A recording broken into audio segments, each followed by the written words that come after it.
Welcome to a day dedicated to the counter argument. Today we are going to take some time to pause from our drafting and really look at our thinking and then really think about looking at things from the other side. So taking what our thesis says and looking at the opposite point of view and how to incorporate that into our literary essay. So go ahead and make sure you have your ELA notebook out, and we're going to look at things from the other side. So seeing things from the other side is actually a really hard thing to do, especially when you are up to your elbows in an essay that you're passionate about and that means something to you, like what our essays are right now. Sometimes when showing your reader your side of things, it actually helps to prove your side of things even more when you acknowledge the opposite side of what you're thinking about. It's almost like you're identifying what you should not focus on so that your audience can say, oh, this is what I should be focusing on. And what they should be focusing on in your literary essay is your thesis or your point.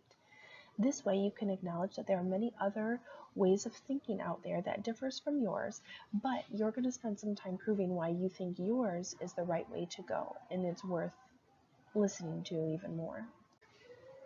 So this is a really good visual that talks about addressing the counterclaim. Essentially, you're protecting your claim or your thesis statement by acknowledging and addressing the opposition's counterclaim. You're backing down to your opponents so that your rebuttal or your thesis statement has credibility. Don't back down in the face of your opponent's counterclaim. Know that the counterclaim is the opposite or opposing viewpoint of your claim. So this is something that you are really going to think about in your work today. You're going to address the counterclaim in your essay and acknowledge that there are people who might disagree with you. This shows your readers that you're realizing that some people might disagree with you, and that's okay. Remember when we were crafting a thesis statement, we said that a thesis statement is good when it can be arguable. Then what you're going to do is this thing called a rebuttal. Once you acknowledge that other thinking exists out there, you're going to prove that that other thinking doesn't add up to what you believe is the right way of thinking. It's ineffective because your evidence that you provide in your essay refutes or proves that their thinking is incorrect. The counterclaim doesn't feel as strong as what your original claim is. It's like the final round in an arm wrestling competition and you have to lay down the hammer. That's what you do with a rebuttal. Don't forget, you need to be strong. You are going to use transition words and phrases such as those who disagree say, or however, or even in contrast. Even so, nevertheless, rather, yet, instead, but, alternatively, hence, on the other hand, except, conversely, all of these things transition to you saying, I acknowledge that there's another thought behind this, but this is what I believe and why I believe it's the right way to go. So your job today is to think about the opposite of your thesis. How can you lead your reader to think the opposite and then switch them on it, switch them back to why you think your thesis is the right way to go?